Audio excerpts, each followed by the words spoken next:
Bawat araw, tayo'y humaharap sa mga nangyayari sa lipunan. Mga pangyayari na nakakaapekto sa ating lahat. Mga pangyayari na kailangan tayong makialam. Kaya nabuo ang programang ito, Issue 101. Tumatalakay sa mga issue ng ating lipunan. Mga issue na dapat nating pakialaman. Mga issue na may malaking kaugnayan sa ating kapaligiran. At mga issue na may kaugnayan sa ating gobyerno. Issue 101. Narito ang inyong tagapagsalita. Issue 101. You're with Senior Simon. Senior Simon. Senior Simon. Senior Simon. Issue 101.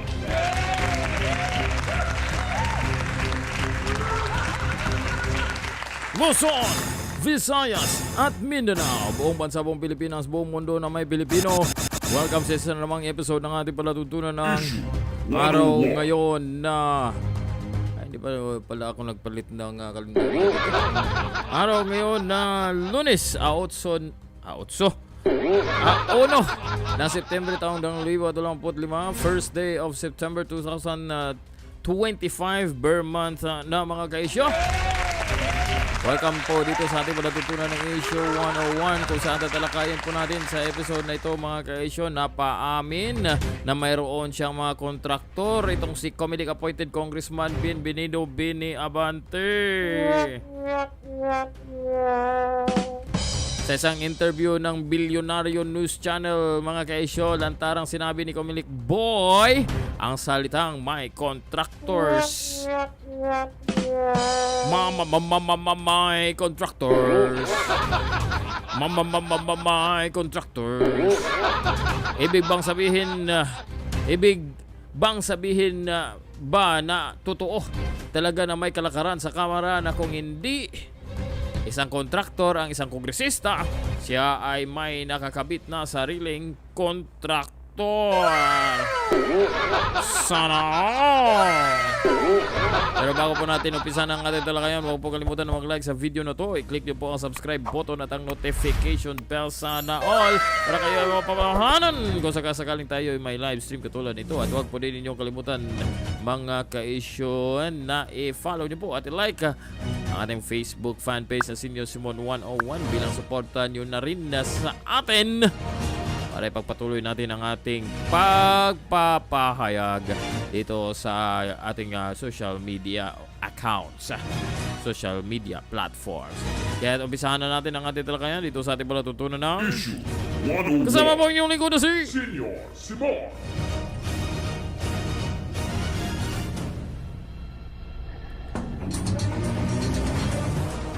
Senior Simon. By the way mga ka-isyo, iniimbitahan ko po kayong lahat na nanonood po sa atin dito sa ating live stream na sumali sa ating mga ka-isyo sa Issue 101 official group page natin yan mga ka-isyo bilang paraan po natin na patuloy tayo ng ating talakayan at ating koneksyon, no, na walang pigil na tayo po ay magkausap, mayroong mga post.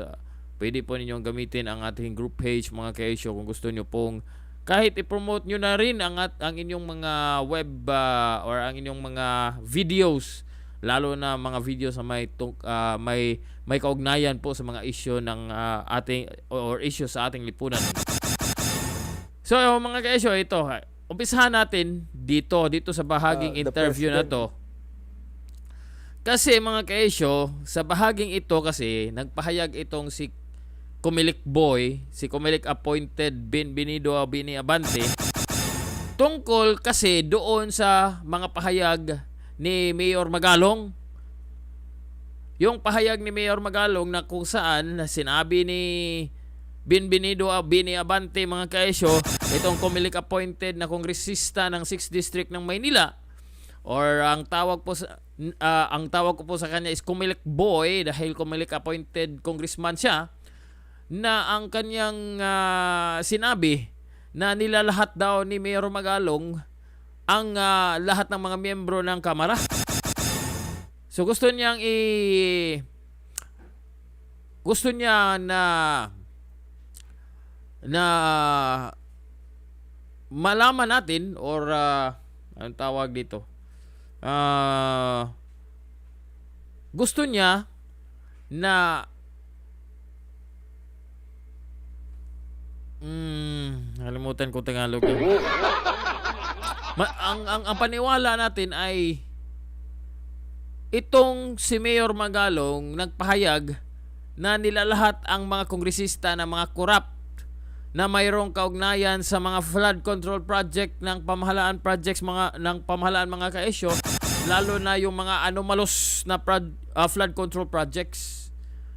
So ito mga kaisyo, sa bahaging ito ng bago natin yung inamin ni Bienvenido Bini Abante mga kaisyo na mayroon siyang may contractors. Begin to list down all the contractors, and I'm so glad na wala doon sa listahan ni Presidente. Ay, ba't napunta ko dito? Dito pala, ito. Yun pala yung pag-uusapan natin mga kaisyo. Ba't iba ang sequence dito? Dito. Ito yung ibig sabihin ko. Statement on that. He did. Diba? Oo. Sa akin din, ako, noon pa, I was actually saying na why don't we put up in Gusto kasi ni Bini Abante na-emphasize na itong mga akusasyon ni Mayor Magalong mga kaisyo ay nilalahat ang mga kongresista na silang lahat, sabi nga niya mga kaisyo, ay nadadamay daw silang mga ano yung ulit yung sinabi niya, madadamay daw silang mga magagaling. Nadadamay daw silang mga magagaling mga kaisyo. independent commission on this, because there are certain congressmen who are involved actually, and yun ang sinabi ni Magalong eh.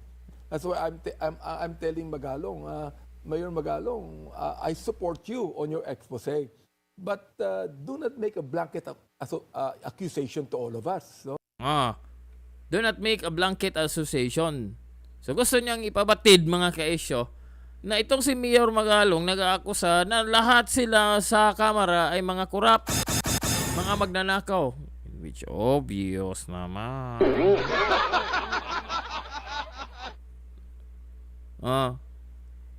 Kasi malalaman yung mga kaisyo kung anong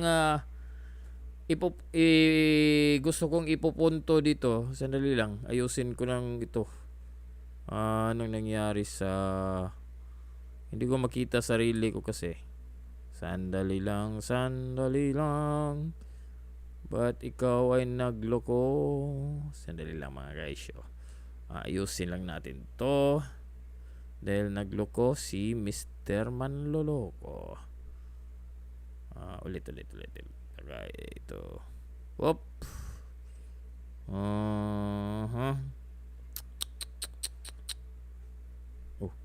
Iba ang sandali lang mga kaisya para makita ko din yung, by the way, kung gusto nyo sumali sa ating talakayan, pwede pong gamitin nyo lang ang chat box dyan. Eto sana mag-work na to. Okay na ba? Ayan. Okay, balikan natin si Comelec Boy. Wala. Okay na lang. Sige. Ayaw mo. Sabi ni Comelec Boy, You are welcome to attend the hearing, and you could be able to point it out. Who are the congressmen? How much have been spent? And if there are some corruption under oath, has been done, you're free to do it. Do you feel? Of course, under oath yan. Yeah. Do you feel that nadamay po lahat ng miyembro ng Congress? Nadamay lahat eh. I mean, in fact, later on, medyo nasasaktan kasi siya mga kaisyo. Dahil aaminin niya, actually, huling bahagi na to ng interview, pero dahil inaamin niya na may contractor siya. May contractor si Bienvenido Bini Abante mga kaisyo. Nabuking kasi siya. Kaya alam na natin, now we know, bakit nasasaktan siya sa mga sinasabi ni Mayor Magalong. Kahit hindi naman sa totoo mga kaisyo, in which ipapakita ko sa inyo na hindi nila lahat ni Mayor Magalong ang mga kongresista. Medyo nagsabi siya na hindi naman lahat. Sabi niya meron namang good men and women. And after I said that, don't make a blanket accusation. Okay. And then he said that there are 67 congressmen involved. So we'd like to find out who they are. I think that needs to be clarified because I was also looking into that, sir. I believe it was Senator Ping Lacson that said yung may 67. But he also Pero mentioned it. echoed also Yes, also by mentioned the mayor. Ulit mga Let's- kaisyo, kasi this is the Don't part make a na blanket accusation. Okay. Men and women. And after I said that, don't make a blanket accusation. Okay. And then medyo nagsabi siya na hindi naman lahat. Sabi niya meron namang good men and women. And after I said that, don't make a blanket accusation. Okay. And then he said that there are 67. So gusto kasi ito ha. Para maintindihan nyo po mga kaisyo kung bakit ko po ito pinapakita sa inyo itong bahagi ng interview na kasama doon sa umamin siya na mayroon siyang contractors. Okay? Kasi ito mga kaisyo, gusto niya na malaman natin na dahil nagsalita daw siya na wag daw i-blanket o lahatin yung Kamara mga kaisyo, ay bumawi daw itong si Mayor Magalong at sinabi na hindi naman lahat. Dahil daw na nagpahayag itong si Abante, no, na isang sinungaling, na nagpahayag daw siya na wag i-blanket. Anong term niya ulit dito? I'm telling Magalong, Mayor Magalong, I support you on your expose. But do not make a blanket accusation to all. Blanket accusation. Dahil sinabi daw niya, bumawi daw itong si Mayor Magalong at sinabi na hindi naman lahat daw. Pero ang katotohanan niyan mga ka-issue is this. Nung sinabi niya na wag i-blanket accusation, nangyari ito si Mayor Magalong, only ito sa interview ng 1PH mga ka-issue 7 days ago. Meaning 1 week. 1 week ago, nagsalita si Abante na wag i-blanket accusation ang lahat ng membro ng Kamara. So, ibig sabihin, gusto niya mga ka-issue na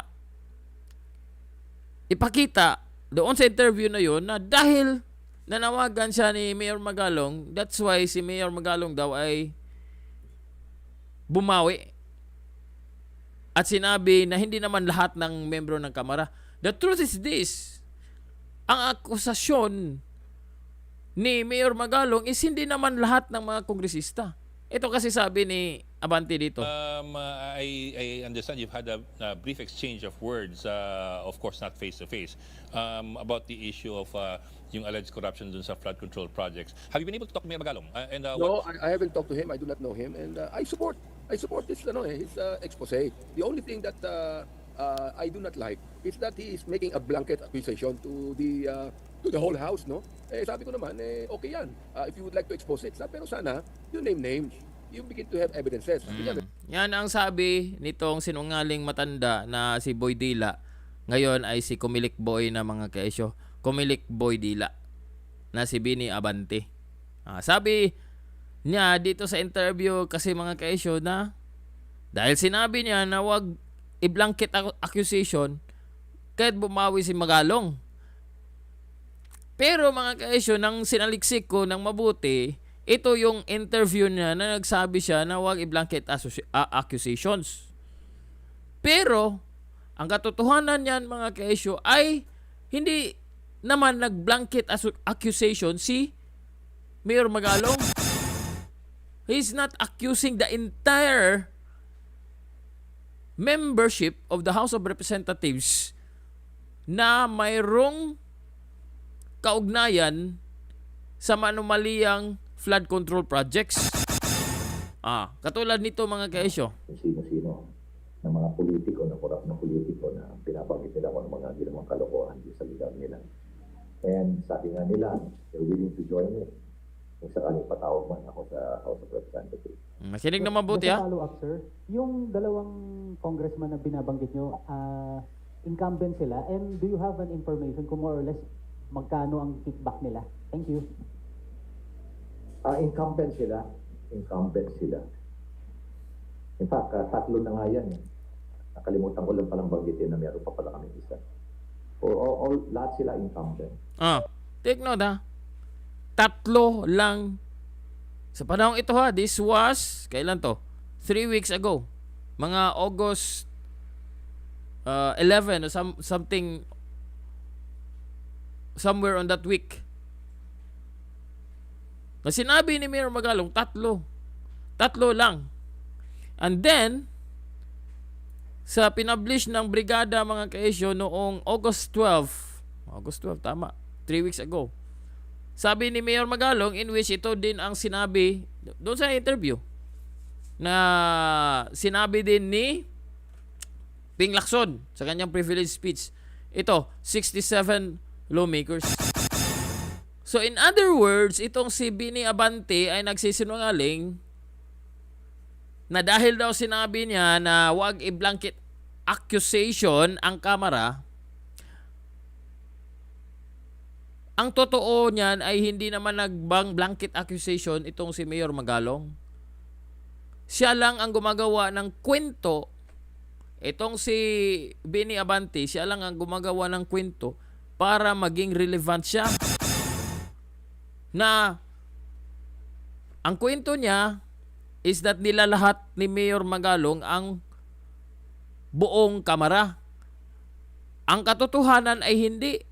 Sabi nga dito sa ulat ng brigada, 67 lawmakers. Sabi nga niya dito sa interview or itong press conference mga kaisyo, 3 greedy congressmen. Incumbent at 3 ito. So in other words, itong si Bini Abante ay isang sinungaling. Nagsisinungaling siya tungkol, gumagawa siya ng kwento para siraan si Mayor Magalong na ang katotohanan niyan ay hindi naman niya nilalahat ang buong Kamara. Only those 67 dito sa inilabas na brigada. Ha? Nakuha niyo mga kaisyo ang punto ko? Nagsisinungaling pa siya.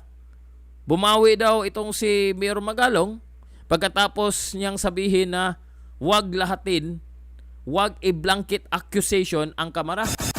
Hindi po bumawi si Mayor Magalong.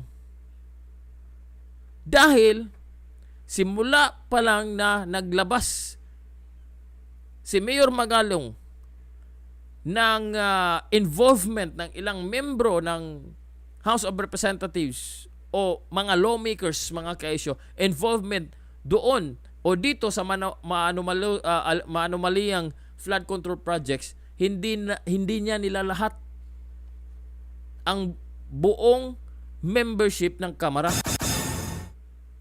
So kita nyo po mga kaisyo, may cross pa ito sa dibdib niya, pero lantarang nagsisinungaling. Okay? So dito na tayo mga kaisyo. Ito ang bahagi ng interview niya na sinabi niya dito. I check on my contractors when the president begin to list down all the contractors, and I list down all my contractors when the president list down all the contractors. I'm so glad na wala doon sa listahan ni presidente. But when you say my contractors, that might be misconstrued, sir, na kayo ang pumipili ng contractor, kaibigan nyo si Hindi contractor. po, wala akong kaibigang contractor. In fact, I check Ito on mga my kaisyo, contractors when, tingnan natin ang kabuuan ng interview na to kasi makikita mo na parang lutang itong si Bin Abante na puro mali-mali ang kanyang mga sinasabi at nahuhuli siya sa kanyang bunganga. Ang malansang isda nahuhuli sa kanyang bunganga. Atas natin ng kaunti ito. contractors when the president begin to list, wala. Tila walang magiging problema si contractor doon po sa 6 districts? Wala. In fact, I check on my contractors when Check on my contractors. Booking siya. the president begin to list down all the contractors, and I'm so glad na wala doon sa listahan ni presidente. May contractors pakinggan natin ng mabuti ha. Districts, Wala. In fact, I check on my contractors when I check on my contractors. I check on my contractors. Gusto niyang ito mga kaisyo, makikita nyo kung paano manloko ang isang manloloko. Ha? Kuha nyo mga kaisyo ha. Makikita nyo dito, makukuha nyo dito, malalaman nyo sa pamamagitan ng pagsagot ng isang manloloko, malalaman nyo na siya ay isang manloloko. the president begin to list down all the contractors, and I'm so glad na wala doon sa listahan ni presidente. But when you say my contractors, that might be misconstrued, sir, na kayo ang pumipili ng contractor, kaibigan nyo si Hindi po. contractor. Wala akong kaibigang contractor. In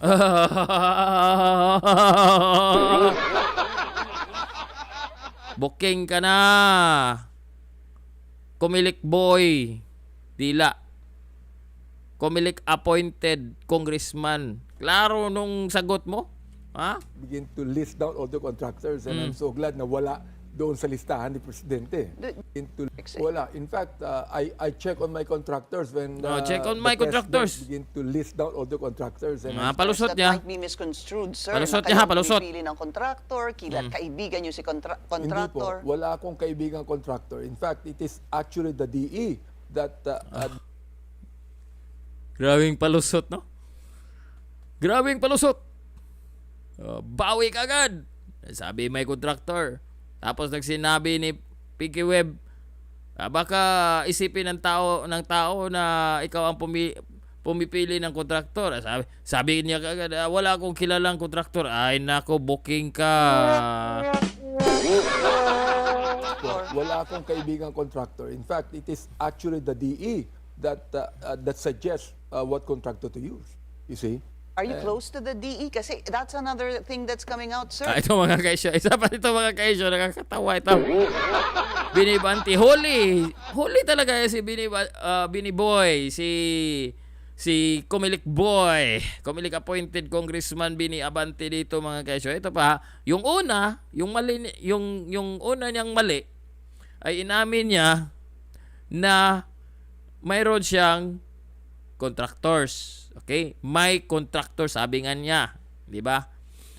Buti nga ay wala doon daw sa listahan ng Pangulo nung nagpalabas ang Pangulo ng listahan. Wala doon sa listahan ang kanyang mga contractor. May contractors. May contractor. Tapos dito sa bahaging ito mga kaisyo, makikita nyo talaga kung nahuhuli ka agad. No? Ang isang manlulokong sinungaling mga kaisyo. Actually, I'm not close with any one of them because in a way, deep Paano mo nalalaman? Yung mga DE ang siyang pumipili ng mga contractors. Ulit. you see? Are you close to the DE? Hindi po. Contractor? Wala akong kaibigang contractor. In fact, it Bawi palusot. is actually the DE that suggests what contractor to use. Tapos, yung DE daw ang nagsasuggest kung anong kontraktor ang gagamitin. Tapos, nang sinabi ni Pinky Web na may kilala ka bang DE or district engineer? You see? Are you close to the DE? Kasi Malapit ka ba sa DE? Close ka ba sa district engineer? that's another thing that's coming out, sir. Tapos ito naman, palusot naman siya mga kaisyo. Nahuli na talaga itong malulokong to mga kaisyo. Actually, I'm not close with any one of them because in a way, DPW always changes the DE, once in a while. For example, like a DE would only be there for about 3 years or 4 years. Nagbabago yan. So you cannot really be close to them. So you've never had any dealings with the DE dahil nagiging, sir, medyo notorious ang mga DE ngayon dito sa usapin ng flood control. Do you have any dealings with them? Meron ho ba kayong... Deny mo, Comelec Boy. naging project na napag-usapan, na sinabi mo, kailangan mo to gawin, kailangan mo ibigay ito kay contractor na ganito, or otherwise, sir? Hindi ako nagsasabi ng ganun eh. Because I'm not even party to the bidding and everything like this. They're the ones doing it, actually. No. Ang ginagawa lang namin, there is what we call as the congressional initiative, no? It's not the insertion, but the initiative. It means that Palusot na naman.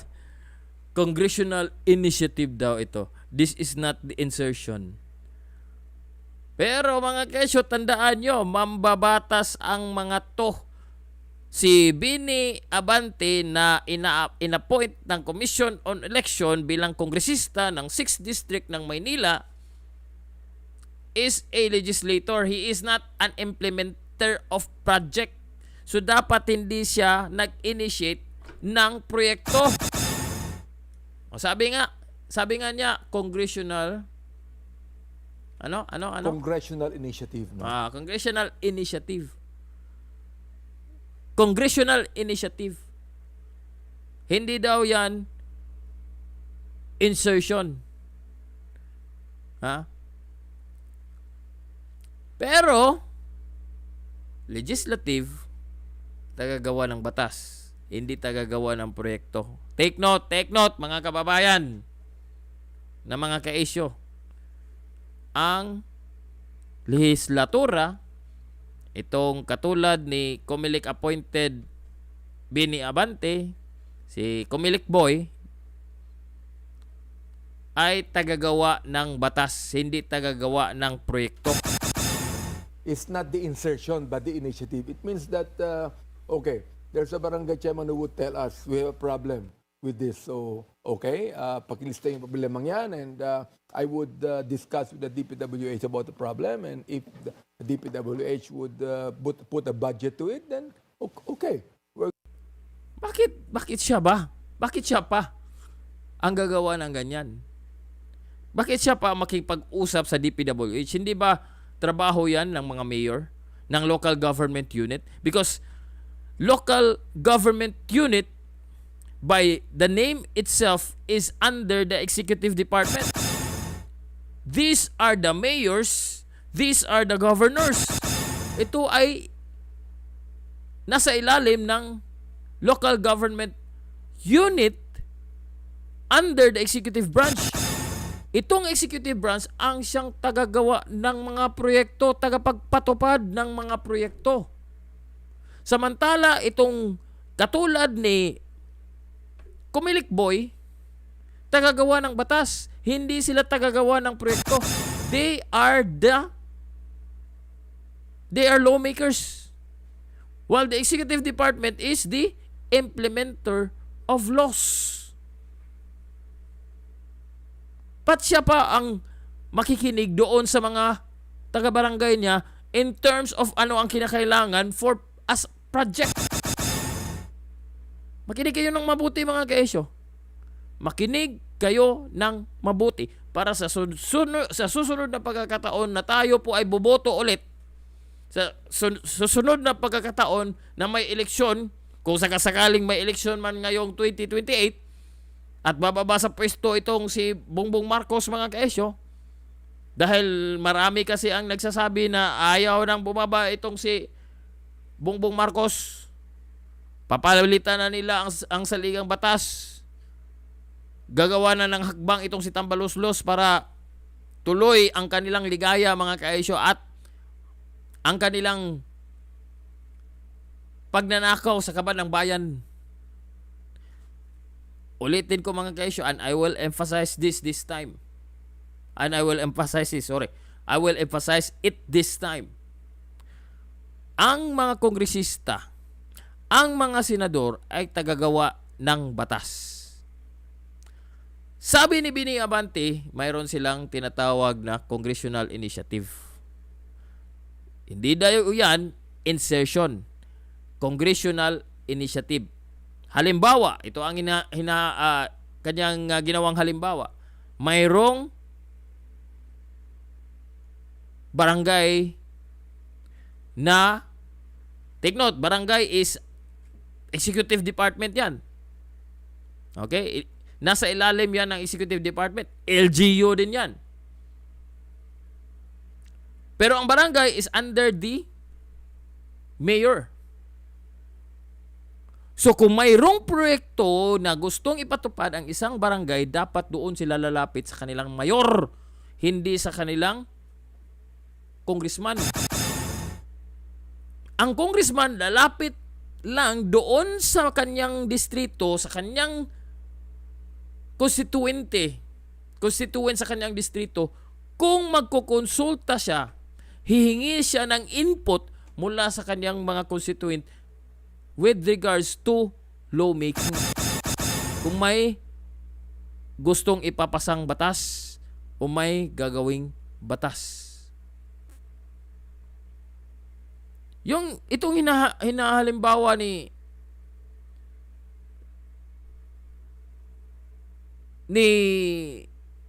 Comelec Boy Abante is an example of corruption.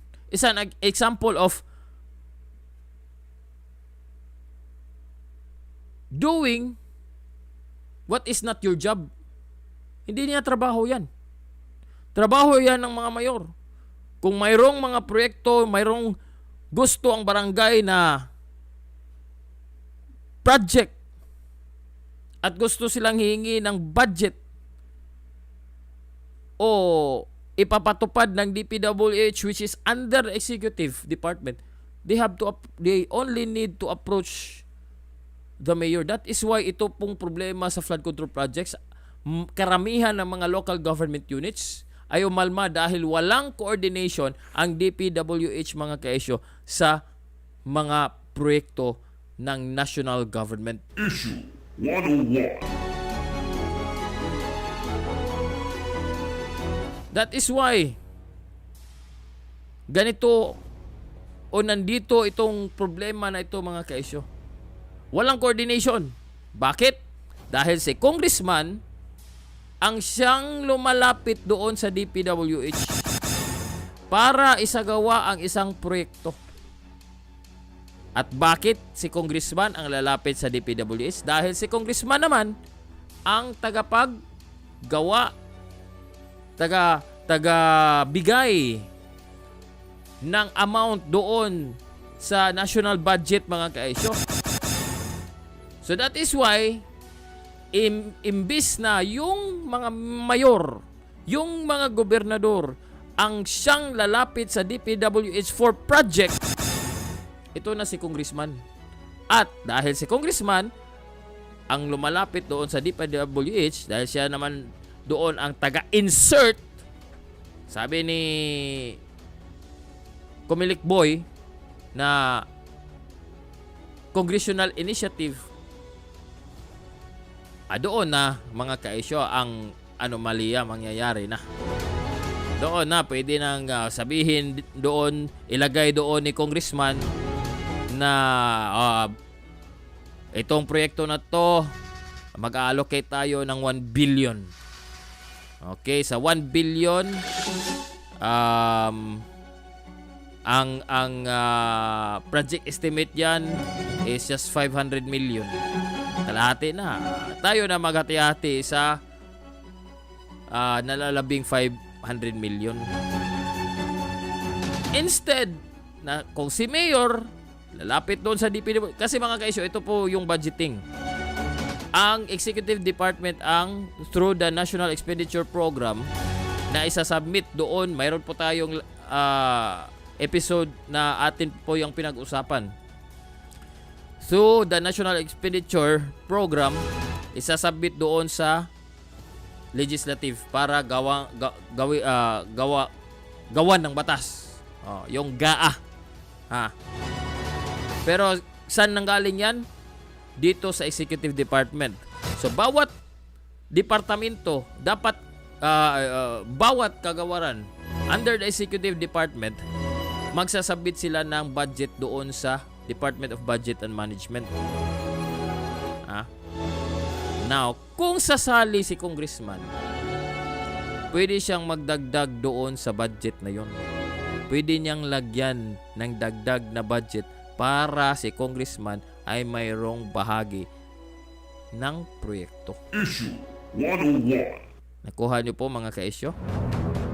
Did you get the idea that I presented to you?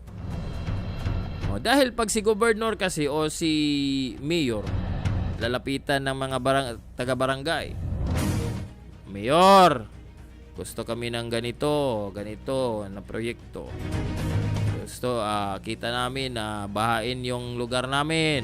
Pwede ba na sagawa tayo ng proyekto ng flood control? Tapos si Mayor, lalapit doon sa DPWH. Ito, DPWH, tingnan nyo kung ano ang pwedeng magawa nyo dyan. Tingnan ni DPWH. Ayan mga kaisyo, dyan sila gagawa ng estimate, ilalagay doon sa budget, isasubmit doon sa Department of Budget and Management. Tapos si DBM, isasali yan sa National Expenditure Program for the next year budget.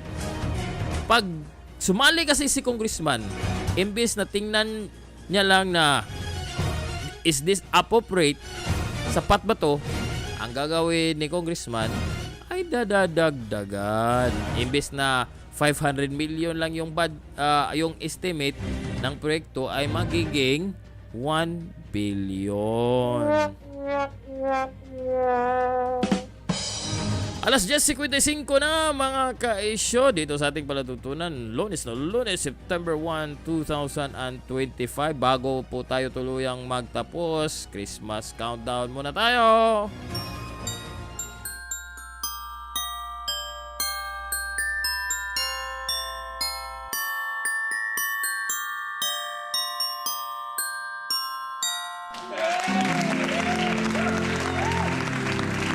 Mayroon na lang nalalabing still 114 days since our last episode. Actually, it's already Monday yung last episode natin mga guys. So, it's just so happen na ginawa natin yung last episode natin hating gabi 12 o'clock. So, still we are on 115 days to go. No, it's already 114 days, 1 hour and 3 minutes to go mga kaisyo bago ang Christmas 2025. So, advance Merry Christmas po sa lahat.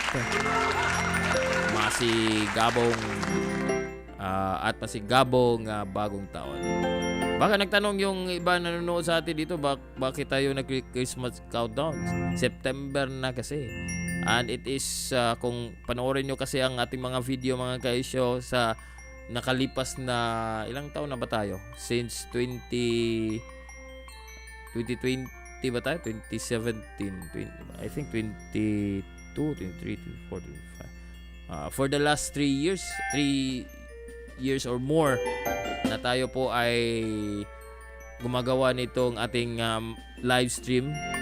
Palagi kasi pag bear month na ginagawa natin ang Christmas countdown mga guys. Once more, advance Merry Christmas!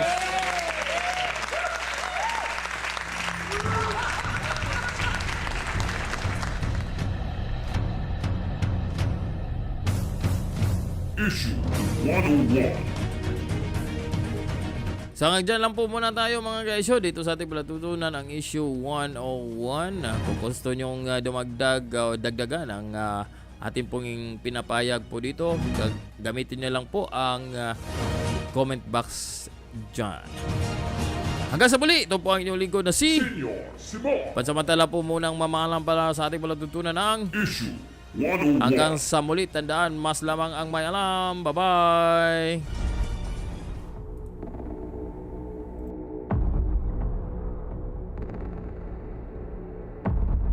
At yan ang Issue 101. Ang hilin natin sa mga kinaukunan ay umaksyon. Hanggang sa susunod, maraming salamat sa inyong pagsubaybay.